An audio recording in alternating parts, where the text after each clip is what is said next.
아담이 그의 아내 하와와 동침하매 하와가 임신하여 가인을 낳고 이르되 내가 여호와로 말미암아 득남하였다 하니라. 그가 그가 또 또 가인의 가인의 아우 아우 아벨을 낳았는데 아벨은 양치는 자였고 가인은 농사하는 자였더라. 세월이 지난 후에 가인은 땅의 소산으로 제물을 삼아 여호와께 드렸고. 아벨은 자기 도장의 새끼와 그 기름으로 드렸더니 여호와께서 아벨과 그의 제물은 받으셨으나 5절 같이 보겠습니다. 가인과 그의 제물은 받지 아니하신지라. 가인이 몹시 분하여 안색이 변하니. 아멘. 오늘도 이 수요 예배 하나님의 거룩한 존전으로 달려 나온 우리 사랑하는 성도님들을 주님의 이름으로 환영하고 축복합니다. 우리의 예배를 통해 또한 삶을 통해 날마다 우리 가운데 일하시는 하나님, 그 하나님을 기억하고 또 말씀을 다시 한번 상고할 수 있는 복된 시간이 되기를 간절히 소원합니다. 오늘 본문 말씀을 가지고 하나님이 받으시는 예배자 예배라는 제목을 가지고 함께 은혜를 나누기를 원하는데요, 우리가 잘 아는 이 가인과 아벨의 이야기입니다. 교회를 한번 나오겠다 작정을 하면은 창세기를 꼭 읽지 않습니까? 창세기 안 읽어보신 분은 안 계시죠? 표현이 나오는 가장 첫 번째 책. 그래서 예전에 신학교에 있을 때 교수님들이 신학생들 보고 창세기 박사님이라고, 창세기를 반복적으로 읽는다는 거죠. 재미있기도 하고 또 스토리식으로 되어져 있기 때문에 교회 눈에 쏙쏙 들어오는 그러한 말씀이 아닌가. 이 가인과 아벨이라는 인물을 통해서 오늘 주시는 말씀, 그 은혜를 함께 나누기를 원합니다.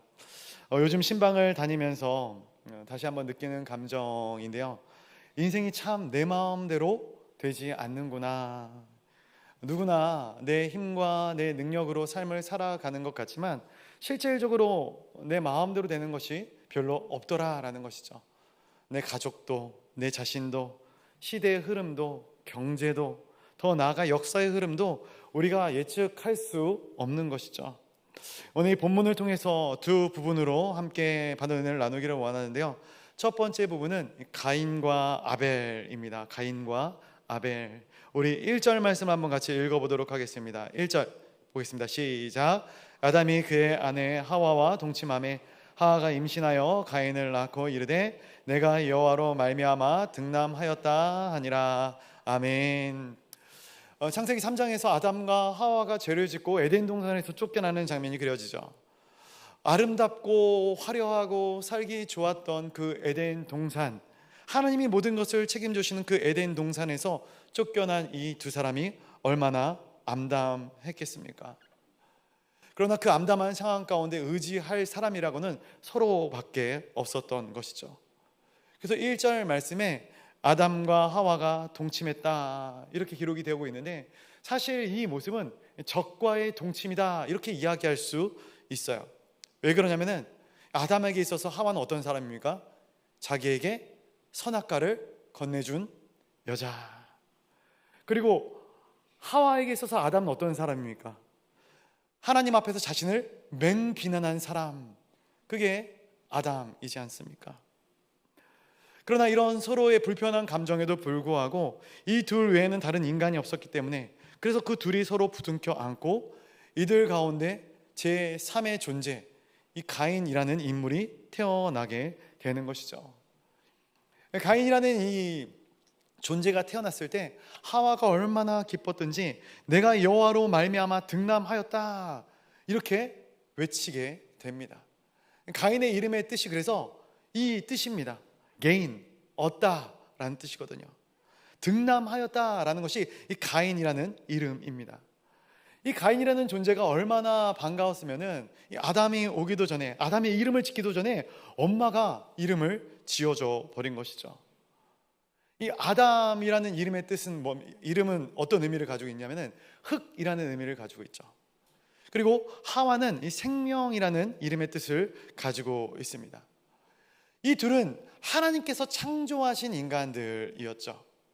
반면에 가인은 하나님께서 직접 창조하시지 않은 인류의 첫 번째 인간이고, 또 에덴 동산의 밖에서 시작된 인류의 최초의 인간이었습니다. 그런데 하와가 그 아들 가인을 얻을 때 뭐라고 고백을 하냐면은 여호와의 도우심으로 라고 고백을 하고 있습니다. 그들은 이미 에덴 동산에서 쫓겨났어요. 어떻게 보면 죄로 인하여서 하나님과의 단절이 되어진 그러한 상황입니다. 그럼에도 불구하고 그들은 그들의 마음 가운데 여전히 하나님의 존재를 긍정적으로 여기고 있었다라는 것이죠. 그들의 마음 가운데 하나님이 어떠한 하나님인지 늘 기억되고 있었다라는 거예요.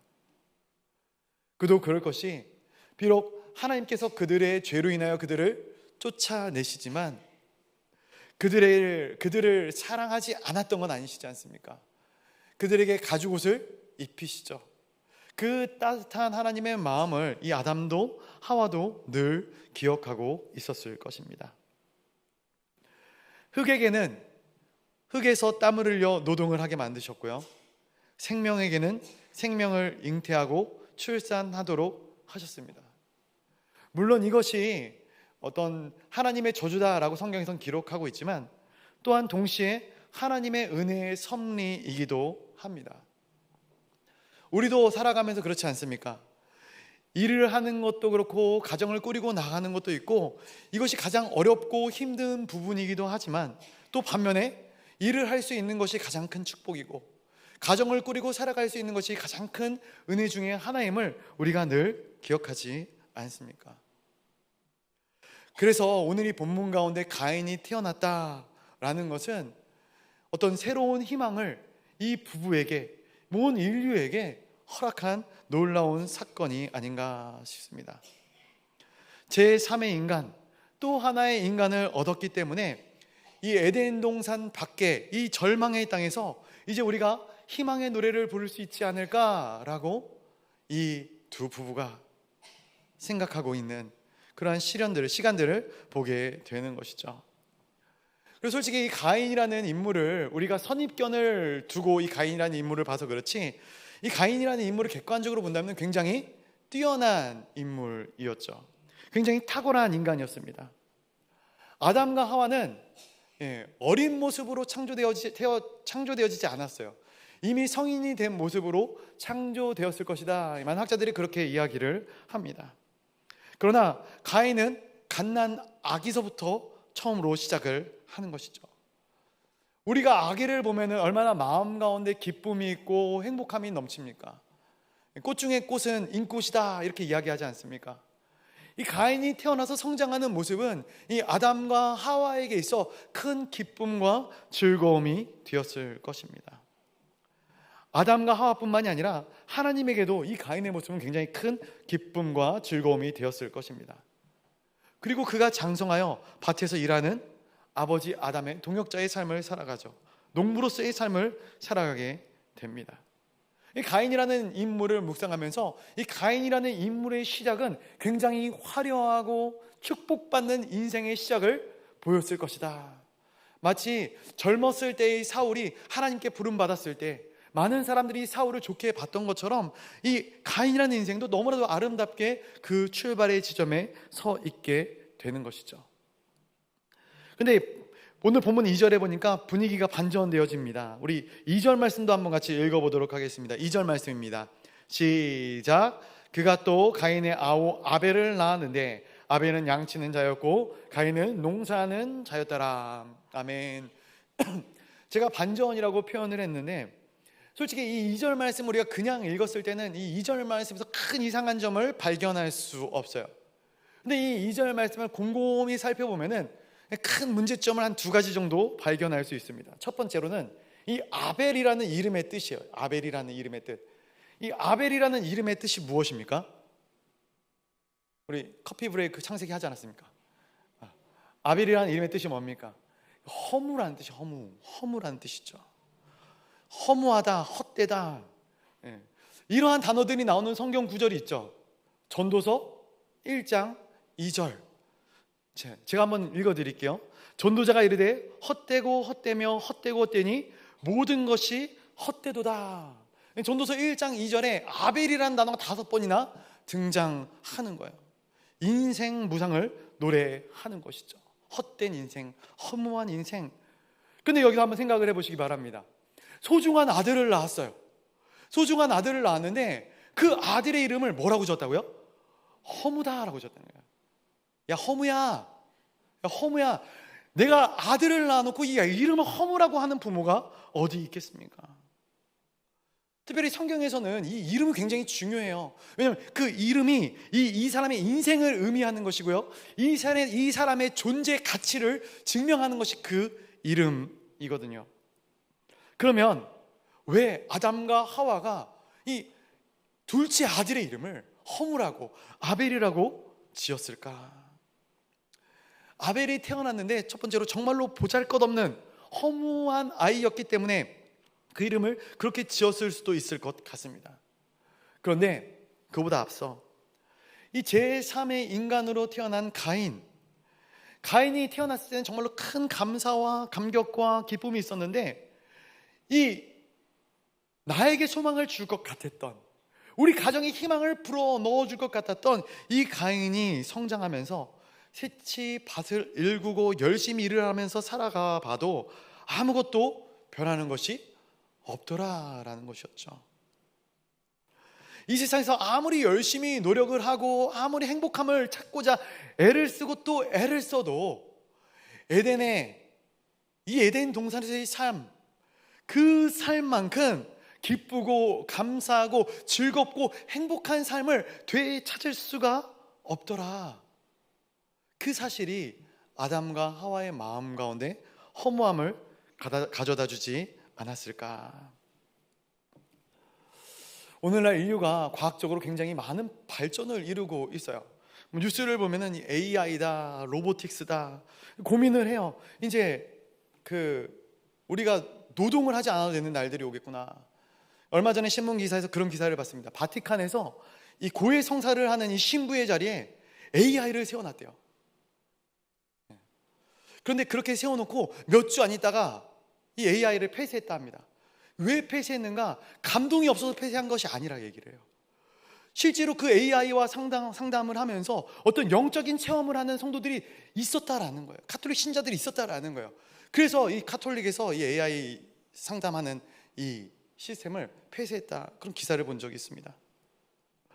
엄청난 이 인류의 문명의 발전을 이루고 있는 세대를 우리가 살아가고 있죠. 그럼에도 불구하고 허망한 거예요. 왜 허망한가? 불안하거든요. 계속되어지는 기상의 이변들, 전염병, 또 어떤 경제적인 침체들, 인류는 절망 가운데 빠져 있는 거예요. 믿지 않는 사람만 그런가? 아니요. 믿는 우리들도 마찬가지죠. 믿는 우리들도 이 세상을 바라보면서 절망 가운데 빠져들게 되는 것입니다. 더 좋은 세상을 만들고 싶은데, 더 나은 세상을 만들고 싶은데 현실은 그렇지 못한 것이죠. 그런데 이 모든 것들이 예수님께서 다 이미 말씀하신 것이죠. 성경에 이미 예고되어진 것들입니다. 이 절망과 이 인생의 허무함, 이 땅이 허무하게 되어질 것이다 라는 것은 말씀 가운데 다 기록되어져 있어요. 그런데 왜 그것을 본 우리가 당황스러워하고 있는가? 절망하고 있는가?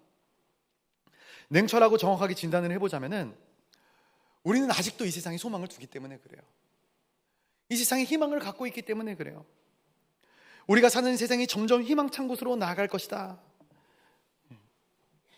희망이 하나님이 아닌 다른 곳에서부터 나올 것을 우리가 기대하고 소망하고 있지는 않았는가? 결국 그러한 우리의 사고가, 그러한 우리의 생각이 우리가 갖고 있던 그 안의 희망으로부터 가장 암담한 절망의 상황에 빠지게 만드는 그러한 사고가 되어지게 되는 것이죠. 첫 인간이었던 아담과 하와도 그랬습니다. 가인을 낳고 나서 얻었던 이 희망적인 메시지, 기쁨과 즐거움, 그것이 살아가다 보니까 절망으로 변하게 되는 것이죠. 에덴의 동쪽 이야기하지 않습니까? 이 에덴의 동쪽인 세상은 인간이 아무리 첨단 문명을 발전시킨다 할지라도 결코 더 좋아지지 않습니다. 이 세상은 결단코 유토피아로 가지 않아요. 인간의 희망은 첨단 문명에 있는 것이 아니라 하나님께 있기 때문에 그렇습니다. 사람이 이 땅의 문명을 발전시키면서 끊임없이 놓치는 것이 무엇이냐면 이 땅을 망가뜨리고 있는 것이죠. 세상은 살기 좋아지는데 자연 환경들은 점점 더 피폐해져 가고 황폐해져 가는 거예요. 그걸 우리가 눈으로 보지 않습니까? 저러면 안 되는 것을 알면서도 우리가 그것을 그냥 바라만 보고 있는 것이죠. 이 세상이 하나님께로 돌아가지 않습니다. 우리가 저 사람들 하나님 믿어야 되는데, 저 사람들 하나님 인정해야 되는데, 저 사람들 하나님께 돌아와야 되는데 생각합니다. 그런데 전도하지 않아요. 여전히 우리는 세상을 바라보면서 이 세상 가운데 아름다운 낙원이 지어지기를, 또 참된 행복이 있기를 원하지만 끊임없이 에덴의 동쪽으로 가고 있는 우리의 모습들이 보여지는 것이죠. 이 2절 말씀에서 두 번째로 이상한 것은 무엇이냐면은 아담이 등장하지 않는다라는 거예요. 아버지가 등장하지 않는다. 이 가인을 처음 낳았을 때는 아까 전에 말씀드렸던 것처럼 이 하와가 첫 아들을 낳고 감격에 겨워서 이 개인이라는 이름을 붙여줬지 않습니까? 근데 둘째에게는 이상한 이름을 붙여준 것인데, 이 허무라는 이름을 붙일 때도 아버지 아담이 등장하지 않는다라는 거예요. 첫째를 낳을 때만큼의 감격과 기쁨이 없었던 것인가? 둘째를 얻을 때의 감사와 기쁨이 성경 가운데 기록되어져 있지 않아요. 첫째 아들은 아버지의 유업을 이어서 농부가 됩니다. 그런데 둘째 아들은 양을 치는 자가 되었죠. 이 말씀을 묵상하면서 곰곰이 생각해 볼 때, 부모가 허무라는 이름을 지었을 뿐만이 아니라 아무런 기대감 없이 이 아벨이라는 이 인물을 들판에 내놓은 것이죠. 마치 다윗처럼 아벨의 인생이 그러하지 않았을까? 시대의 순서대로 보자면 물론 이 다윗이 아벨을 닮은 것이겠죠. 부모에게 사랑받지 못하고 형제에게 인정받지 못하고 빈들로 나아가서 양을 치는 이 아벨의 인생. 그런데 그 가운데 하나님을 뜨겁게 만난 인생, 이것이 아벨의 인생이 아니었을까? 인생에 내세울 것 없는 결핍 가운데 살아가면서도 그 빈들에서 하나님이 만들어 놓으신 이 자연 천지의 만물들을 통해서 하나님의 안아주심을 체험하고, 그리고 전심으로 하나님을 뜨겁게 찬양하였던 인생, 그것이 아벨의 인생이고 다윗의 인생이 아니었을까? 모든 것을 얻게 해줄 것 같았던 이 가인, 그리고 이 부모의 기대감 가운데 성장했던 이 가인, 그 가인은 어떻게 보면 이 실패자가 되었던 것이죠. 그런데 아무런 기대를 하지 않고 포기했던 이 아벨은 하나님을 뜨겁게 예배하는 예배자의 삶을 살게 된 것입니다. 이들의 앞날이 어떠한가? 우리 3절의 말씀 또 한번 읽어보도록 하겠습니다. 3절 말씀 한번 같이 읽어보겠습니다. 시작. 세월이 지난 후에 가인은 땅의 소산으로 제물을 삼아 여호와께 드렸고. 아멘. 가인과 아벨이 하나님께 제물을 드렸다. 대체 이들이 왜 제물을 드렸던 것인가? 아버지의 요구였을까? 아니면 하나님의 명령이었을까? 물론 성경에 기록되어져 있지 않기 때문에 잘 모르겠습니다. 그러나 한 가지 분명한 사실은 이들이 부인할 수 없는 하나님의 존재가 그 가운데 있었다라는 거예요. 아들을 얻은 것도 하나님의 도우심을 통해 얻은 선물인 것처럼 땅의 모든 소출을 얻은 것도 하나님의 선물이었다라는 것을 그들은 인정할 수밖에 없었던 것이죠.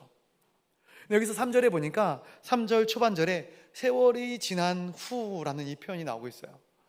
이것을 원어상의 의미로 보면은 상당한 기간이 흐른 후라는 표현을 하고 있어요. 즉 그들이 하나님 앞에 예물을 드릴 준비가 넉넉하게 시간이 흘렀다라는 것을 이야기합니다.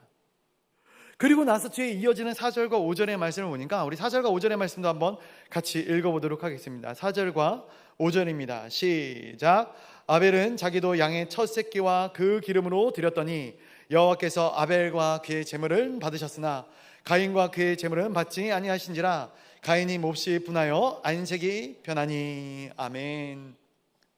가인은 농부였기 때문에 곡식을 제물로 바쳤고, 아벨은 목자였기 때문에 양을 제물로 바쳤다. 근데 여기서 짚고 넘어가고 싶은 구절이 하나 있는데 2절에 보니까 아벨은 양을 치는 자였고 가인은 농부였다, 농사는 자였다 라고 표현을 하고 있어요. 근데 이게 이제 성경, 우리말 성경에 보면 아무렇지도 않거든요. 근데 이 원어적, 히브리 원어 성경에서의 이 말씀을 보니까 어떻게 이 표현이 되어 있냐면은 아벨은 양떼의 목자. 여기까지는 이상한 게 없어요. 맞죠? 아벨은 양떼의 목자. 그런데 가인을 뭐라고 표현을 하고 있냐면 가인은 땅의 노예였다. 이렇게 표현을 하고 있어요. 땅을 일구는 정도가 아니라 땅의 노예였다. 그 결과가 무엇인가? 하나님께서 아벨의 예배를 받으셨는데 가인의 예배는 받지 않으셨다라는 거예요. 그리고 이것이 비극의 시작점인 것이죠. 대체 왜 하나님께서 가인의 예배를 받지 아니하셨는가? 혹자는 가인의 예배를 받지 않는 부분에 대해서 피의 제사를 드리지 않았기 때문이다, 이렇게 이야기를 합니다. 피 흘림이 없이는 죄 사함이 없다.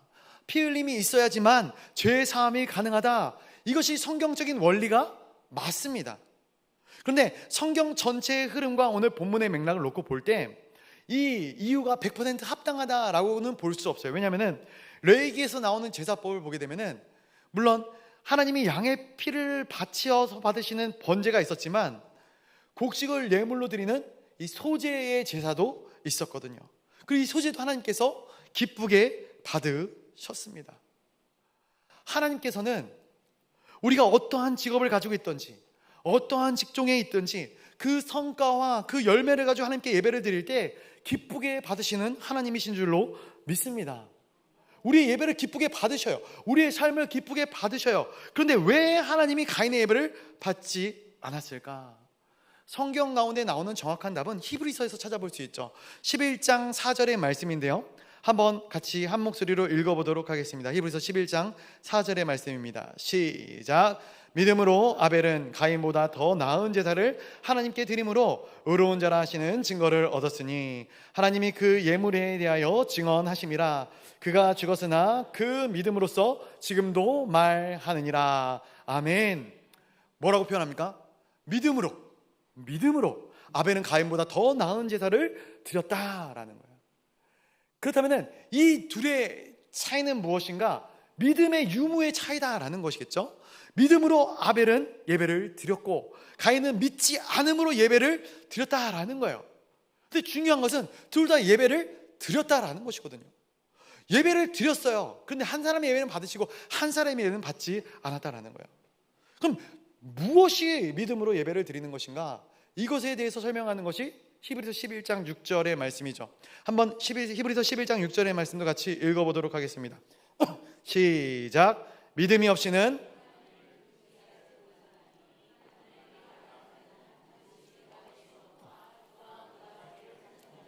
상 주시는 이심을 믿어야 할지니라. 아멘.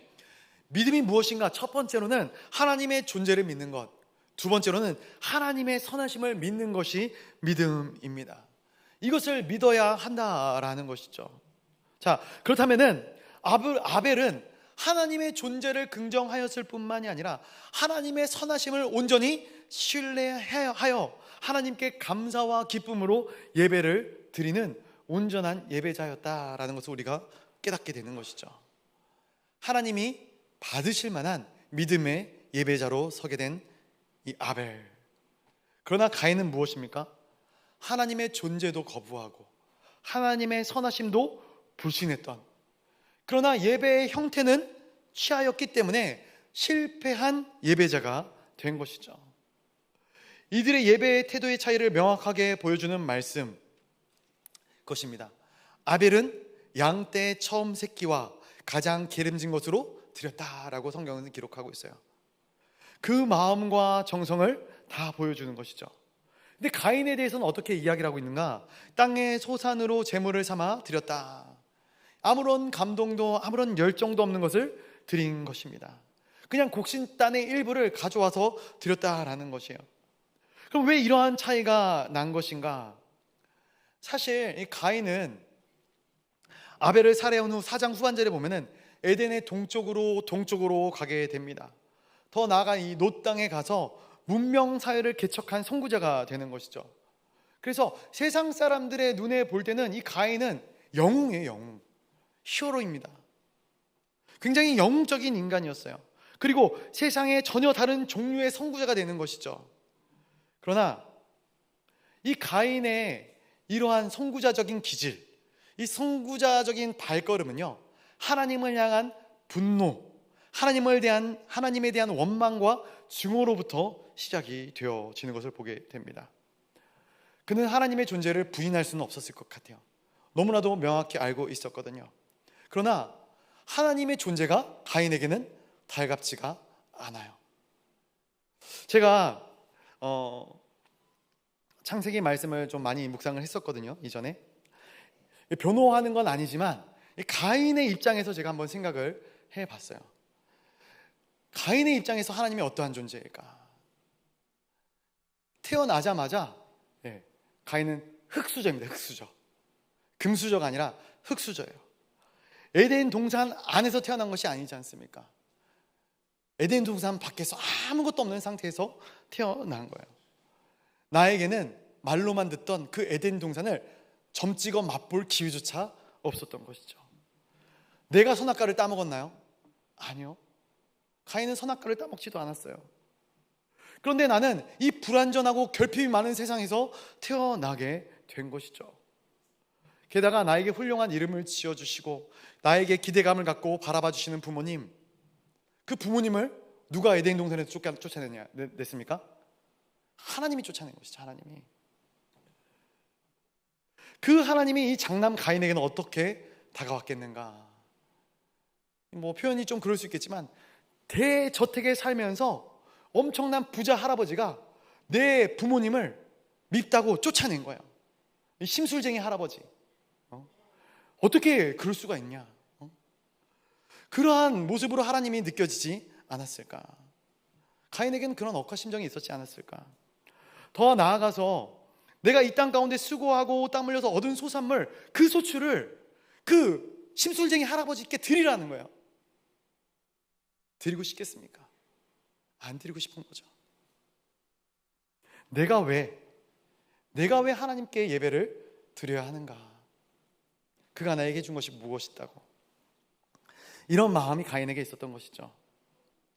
물론 그런 생각을 표현한다면은 하나님이 나에게 어떻게 하실지 모르기 때문에 두려워서 그 마음을 표현하지는 못했을 것 같습니다. 그래서 그냥 의무감으로 억지로 지금 곡식단 중에 일부를 채와서 이 소재로 예배를 드리지 않았을까? 말씀을 보면서 우리가 크리스천이지 않습니까? 하나님을 만나고 하나님을 경험하고 지금 이 순간까지 왔어요. 우리의 예배는 어떠한가?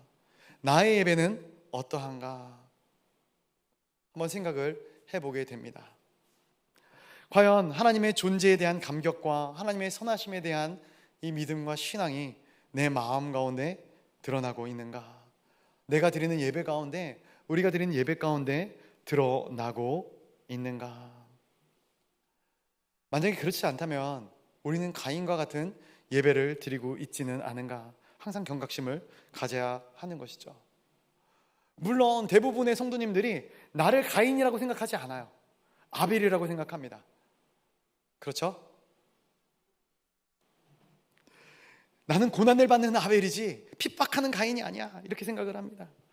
내가 동생을 죽인 악한 가인이다라고 이야기하는 사람은 아무도 없을 거예요. 그런데 우리가 눈여겨봐야 할 것은 가인이 불신자가 아니었다라는 거예요. 하나님의 존재 자체를 부정하는 그러한 사람이 아니었다라는 거예요. 그도 예배를 드리는 사람 아니었겠습니까? 하나님의 존재를 알고 있었고 예배를 드리고 있었지만 하나님의 존재에 대한 아무런 감격이 없었고 인격적인 이 관계 형성이 되어져 있지 않은 형식적인 예배자였다라는 거예요. 만약에 우리의 예배의 모습이 이러한 모습이라면 우리 자신이 또 다른 가인이고 가인의 후예로 살아가고 있는 것이 아닌가 생각해 봐야 되는 것이죠. 성경의 표현을 보면은 4절 하반절에서 5절까지 이렇게 기록합니다. 여호와께서 아벨과 그의 제물은 받으셨으나 가인과 그의 제물은 받지 아니하신지라. 아멘. 근데 성경에서는 이 제물을 받느냐 안 받느냐 그것보다 더 앞에 둔 것이 있어요. 무엇이냐면은 그 사람을 하나님께서 받으시는가, 그 사람을 하나님께서 받지 아니하시는가. 재물보다 그 사람을 더 우선순위에 두고 있는 것이죠. 창조주 하나님께서 무엇이 부족하시겠습니까? 우리가 드리는 예물들, 귀한 예물이죠. 너무나도 감사한 예물들이죠. 이게 하나님 아버지 앞에 얼마나 소용이 있고 쓸모가 있겠습니까? 큰 부자가 황소를 드리는 것이 하나님께 얼마나 더 큰 기쁨이 되겠습니까? 하나님이 진정으로 원하는 것, 하나님의 마음 가운데 원하는 것이 무엇이겠습니까? 그 사람의 마음이죠. 과부의 두 랩돈인 것이죠. 그 사람을 연락하시는 하나님이십니다. 우리가 인간관계 가운데 이런 표현을 쓰지 않습니까? 밥 한번 먹자. 저에게 밥 한번 먹자 얘기하시고 밥 안 사주신 많은 분들 뭐 안 계십니다. 그런데 밥 한번 먹자라는 표현이 정말로 내가 맛있는 걸 먹고 싶어가지고 밥 한번 먹자라는 표현을 쓰겠습니까? 아니죠. 밥을 먹으면서 서로의 인격적인 관계를 맺자는 것이죠. 이야기도 하고 기도 제목도 나누고 은혜도 나누고 삶도 나누는 그러한 것들을 원하는 것 아니겠습니까? 우리가 왜 예배 자리에 나온 것인가? 헌물 드리기 위해 나온 것 아니지 않습니까? 내 시간을 그냥 구별해서 드리기 위해 나온 것 아니지 않습니까? 하나님과의 인격적인 만남을 위해서 나온 것 아니겠습니까? 가인과 아벨의 이 예배는 똑같은 예배였어요. 그러나 아주 작은 차이로 갈리지만 그 결과는 아주 크게 되어져 나타나는 것이죠. 여기에 두 번째로 나누고 싶은 부분이 있습니다. 두 번째로 나누고 싶은 부분은 이것입니다. 우리는 하나님이 받으시는 예배를 드리고 있는 자인가? 우리 6절과 7절의 말씀 같이 보도록 하겠습니다. 6절과 7절의 말씀입니다. 시작. 여호와께서 가인에게 이르시되 내가 분하여 함은 어찌 됨이며 안색이 변함은 어찌 됨이냐? 내가 선을 행하면 어찌 낯을 들지 못하겠느냐? 선을 행하지 아니하면 죄가 문에 엎드려져 있느니라. 죄가 너를 원하나 너는 죄를 다스릴지니라. 아멘. 예배를 거절당한 가인이 수치심을 느끼는 것이죠. 분노를 느낍니다. 그 가인을 바라보면서 하나님 말씀하시는 거예요. 내가 분하며 어찌미냐? 왜 안색이 변하는 것이냐? 물어보시는 거예요. 하나님이 몰라서 물어보시는 걸까요? 아니죠. 물어보는 이유는 명확합니다. 가인아, 내 마음의 상태를 내가 점검해봐라 라는 거예요. 그 후에 이렇게 말씀하십니다. 내가 선을 행하면 어찌 낯을 들지 못하겠느냐? 너의 내면이 떳떳하다면 무엇이 문제가 되겠느냐? 그러나 너의 내면이 그렇게 삐뚤어져 있다면 죄가 너를 삼키려고 할 것이고 다스리고자 할 것이다.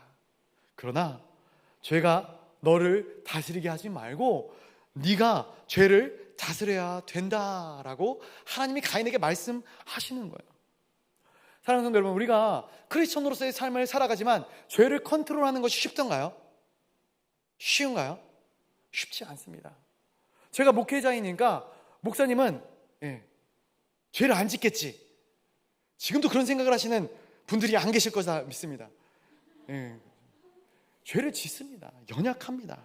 어찌 보면 더 연약해요. 죄를 컨트롤하는 것이 쉽지 않죠. 그럼 어떻게 인간이 스스로 죄를 억제할 수 있는가? 방법은 하나밖에 없어요. 하나님의 임재의 자리 앞에 서서 솔직히 나의 죄를 인정하고 회개하는 것이죠. 신앙이 참 역설적인 게 이런 것이에요. 내가 내 죄를 자백하고 하나님 아버지 앞에 맡기면 하나님께서 그 죄를 덮고 용서해 주시는 것이죠. 그러나 반대로 인간이 자신의 죄를 인정하지 않고 스스로 자신을 덮는다면 하나님이 그 죄의 문제를 해결해 주시지 않는다라는 거예요. 그 죄는 결단코 끝까지 가게 되는 것이죠. 하나님께서 그래서 가인에게 이러한 말씀을 해주고 계신 것입니다. 그런데 가인이 하나님의 그러한 권면을 받아들였는가? 우리 8절 말씀 한번 같이 또 읽어보도록 하겠습니다. 8절입니다. 시작. 가인이 그의 아우 아벨에게 말하고 그들이 들에 있을 때에 가인이 그의 아우 아벨을 쳐 죽이니라. 아멘. 참 끔찍한 일이 벌어지고 맙니다. 동생에게 가인이 말할 때 가인이 좀 이상하다라는 것을 아벨도 눈치채지 않았을까? 그러나 이 아벨이 순수히 형을 따라갑니다. 그리고 나서 이 사건이 벌어지는 것이죠. 가인이 아벨을 쳐 죽였다. 여기서 쳐 죽이다는 말에 두 가지 의미가 있는데요. 첫 번째는 의도적으로 죽였다라는 거예요. 의도적으로 죽였다. 우연한 사건이 아니었어요. 계속해서 이 가인의 마음 가운데 내가 쟤를 언젠가 죽이고 말 거야 라는 마음의 묵상이 있었다라는 거예요. 그것이 행동으로 드러난 것이죠. 두 번째로는 폭력적으로 잔인하게 죽였다라는 뜻입니다. 이 가인을 보면서 예배에는 열심을 내지 않았던, 하나님을 섬기는 일에는 열심을 내지 않았던 가인이 자기의 비교 대상이었던 이 아벨을 제거하는 일에는 과도한 열심을 내었다라는 거예요. 가인의 인생 가운데 하나님을 예배하는 것보다 더 중요한 것은 내가 인정받고 내가 이 땅 가운데서 잘 되고자 하는 인정 욕구가 아니었을까. 더 탁월한 존재로 남는 것, 세상에서 내가 빛나는 존재로 남는 것, 그것이 이 가인의 인생의 가장 목표점이 아니었을까. 그러면 하나님이 그런 가인에게 어떻게 다가오시는가? 9절 말씀 또 한번 같이 읽어보도록 하겠습니다. 9절입니다. 시작. 여호와께서 가인에게 이르시되 내 아우 아벨이 어디 있느냐? 그가 이르되 내가 알지 못하나이다. 내가 내 아우를 지키는 자니까. 아멘. 계속해서 하나님은 아시는 것들을 물어보셔요. 모르는 것들을 물어보는 게 아니에요. 우리가 기도할 때도 마찬가지거든요. 하나님은 아셔요. 아시는데 뻔한 것들을 우리에게 다시금 되묻는 경우들이 있어요. 하나님이 재차 가인에게 물어보십니다.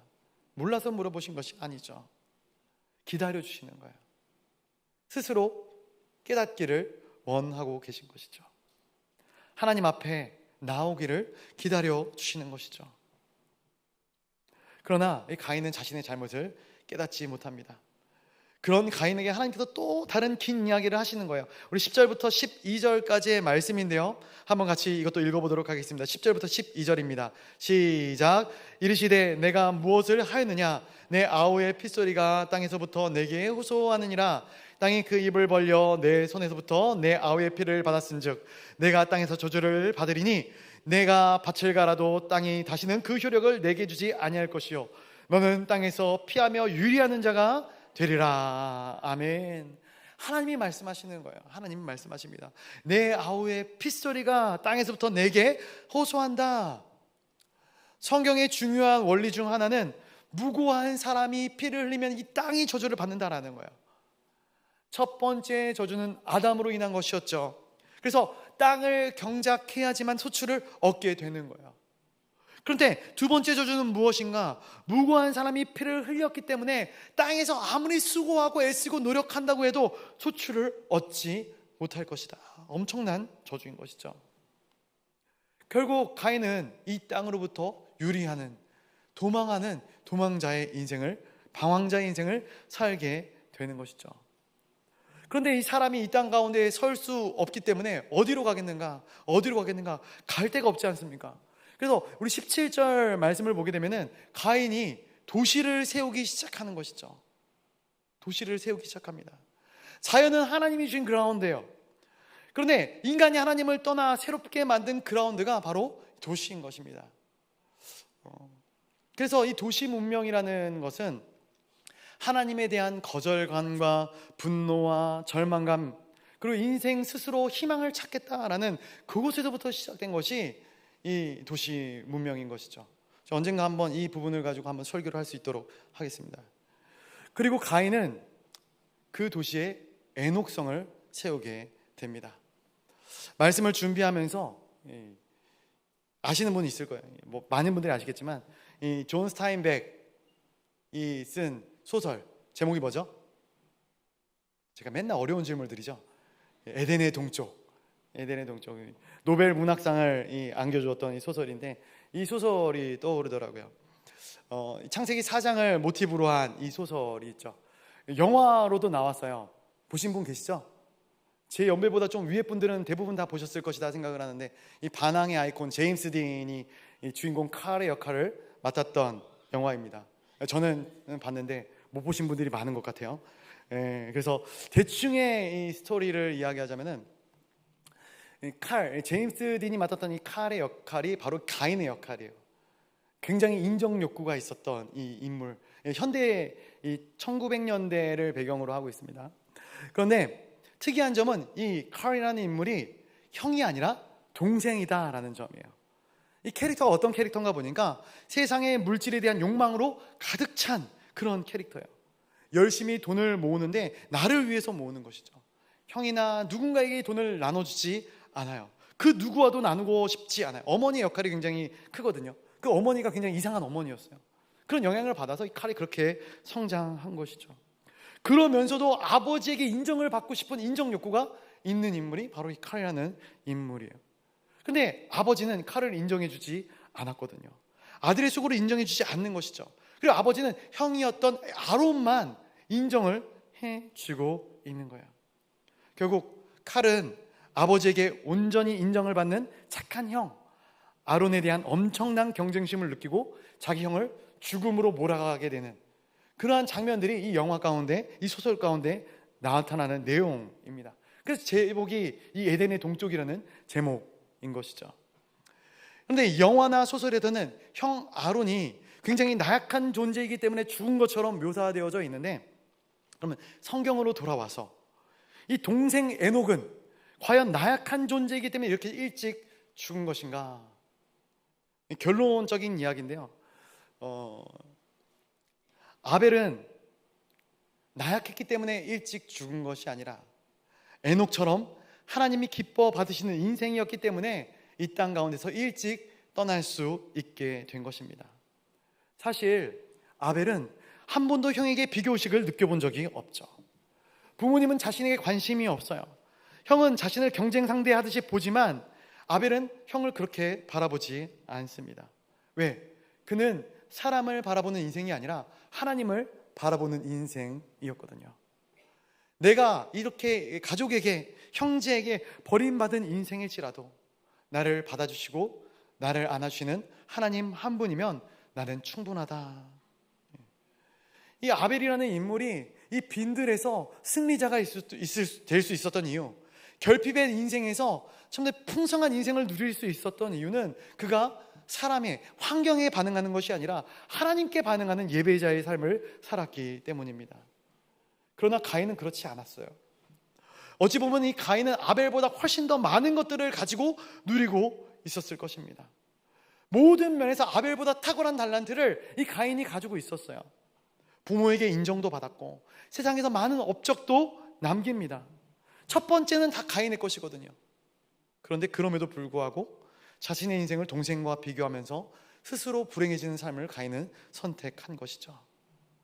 모든 것이 뛰어났지만 단 한 가지, 하나님께 인정받지 못하는 부분, 그것을 동생의 탓으로 돌리고 있는 것이죠. 아까 전에 말씀드렸지만 우리가 선입견을 가지지 않고 이 가인을 본다면 가인은 굉장히 열심히 살았던 사람입니다. 자신의 재능을 꽃피웠던 사람이에요. 세계 최초로 도시 문명을 일으켰던 사람이죠. 그러나 문제는 그가 하나님께 반응하지 않고 사람에게 반응하며 살았던 것이죠. 결국 그의 인생은 불행한 인생이 되어집니다. 우리의 삶도 마찬가지입니다.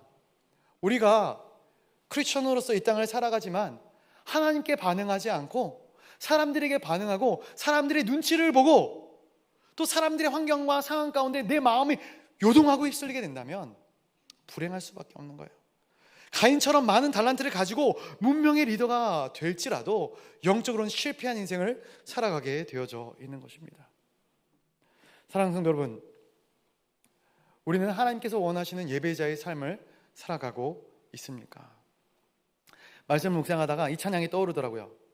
주를 위한 이곳에, 이 예수전도사는 찬양인데요, 그 찬양의 가사를 살펴보면은 이런 가사가 있습니다. 주를 위한 이곳에 예배하는 자들 중에 그가 찾는 이 없어 주님께서 슬퍼하시네. 예배하는 자들 중에입니다. 예배하는 자들 중에 주님께서 찾으시는 이가 없어 주님께서 슬퍼하신다. 주님이 찾으시는 그 한 사람, 그 예배자, 내가 그 사람 되기를 간절히 주께 예배하네. 하나님께서 저와 여러분들을 예배자로 부르셨어요.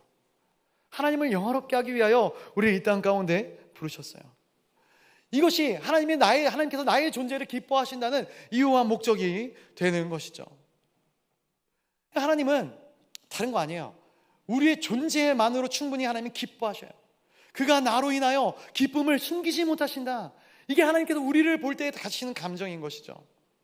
그런데 세상은 끊임없이 우리에게 뭐라고 이야기하는가? 남들과 비교하라 이야기해요. 남들보다 더 뛰어나야 된다 이야기하는 거예요.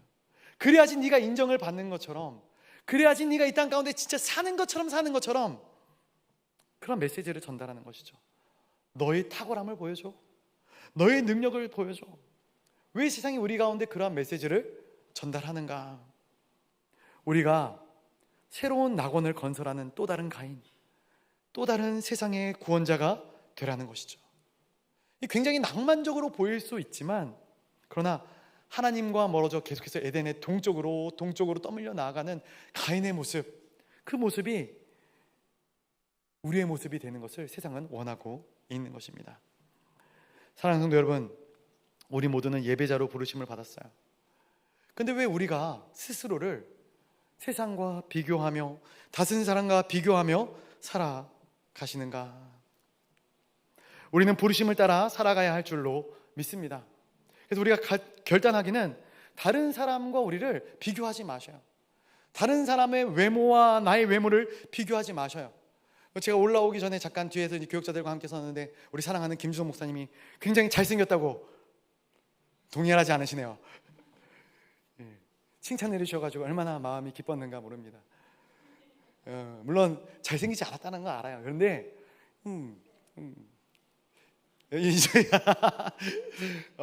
그런데 감사하죠. 비교하지 않을 수 있어서 감사한 것입니다. 누군가 비교해서 저 사람 저렇게 잘생겼는데, 잘생겨서 설교 다녔으면은 인상도 좋고 말씀도 더 잘 들릴 것 같은데 왜 나는 이렇게 꺼무잡잡하게 생겨가지고, 그렇게 누군가와 나를 비교한다면 속상한 것이죠. 다른 사람과의 학력을 비교하지 마시기 바랍니다. 다른 사람과 우리의 배경, 경제적인 상황들을 비교하지 마셔요. 비교하는 순간 우리는 또 다른 가인이 되고 마는 것입니다. 나는 하나님만 보고 따라갑니다. 하나님의 부르심을 내가 쫓아가겠습니다. 또한 우리가 아벨처럼 살다가 그렇게 전심으로 하나님께 예배를 드렸는데 그 이름처럼 너무나도 허무하게 이 아벨이 죽지 않습니까? 그러면은 그의 삶이 정말로 그 이름대로 허무하게 끝나는 것일까? 제가 예전에도 이 말씀을 묵상하면서 하나님께서 받으실 만한 예배자, 그 당시에 사람도 많이 없었고 참된 예배자 아벨 그거 하나 있는 거, 그 한 명 있는 거, 하나님 왜 그 한 명을 더 두셔서 더 살게 하셔서 더 하나님을 예배하는 사람들이 많아지는 이 좋은 샘플이 될 수 있도록 만들지 않으셨습니까? 이 질문을 드린 적이 있거든요. 그런 생각을 해봤어요. 그러다가 마음 가운데 든 생각이 이것입니다. 하나님의 입장에서 이 아벨이라는 인물은 언제 떠나도 괜찮은 인생, 이미 완성형의 인생이었던 것이죠.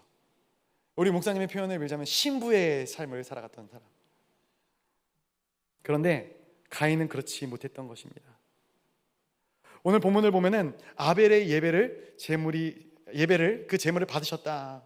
이 아벨에 대해서는 그 외에 쓰여진 것이 없어요. 그런데 그 나머지 부분들은 누구를 향해 쓰여진 거예요? 다 가인을 향해 쓰여진 것이거든요. 가인을 향해서. 그러면 하나님이 가인을 미워하셨는가? 아까 전에 말씀드렸던 것처럼 절대 아닙니다. 사장의 말씀을 보면 절대 그렇지 않아요. 가인아, 너는 너의 죄를 다스려야 하지 않겠니?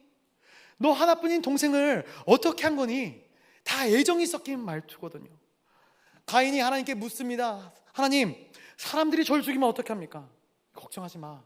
내가 너에게 표를 줘서, 인을 쳐서 너의 생명을 보호해 줄게.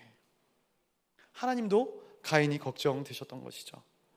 전혀 구원받을 준비가 되지 않았던 그 가인이 돌아올 수 있도록, 회복될 수 있도록 끊임없이 케어하시는 내용, 그것이 저는 이 창세기 4장의 말씀의 내용이 아닌가 생각을 합니다. 그럼에도 이 세상은 끊임없이 에덴의 동쪽에서 인류 구원의 열쇠를 찾고 있습니다. 그러나 가인의 도시 문명이 해답이 되어주지 못해요. 결국은 노아의 홍수라는 파국을 맞이하여 파국을 맞게 된 것처럼 범죄가 난무하고 인간성이 타락하고 피폐해져가는 이 세대의 문명들, 이것들을 이 도시 문명들, 수많은 문명의 이기들, 어떻게 보면 우리가 누리고 살아가는 이 편리한 이 모든 것들, 이런 것들이 해법을 제시해 주는 것이 아님을 기억하시길 바라요. 계시록의 예언처럼 심판의 날은 분명히 옵니다. 저와 여러분들 단 한 번뿐인 인생을 주님께서 우리 가운데 주셨어요. 세상이 제시하는 새로운 낙원을 건설하는 가인의 삶을 사시겠습니까? 아니면 아벨처럼 하나님 한 분만을 바라보는 예배자의 삶을 사시겠습니까? 언젠간 우리가 하나님 앞에 서게 될 날이 분명히 반드시 오게 될 것입니다.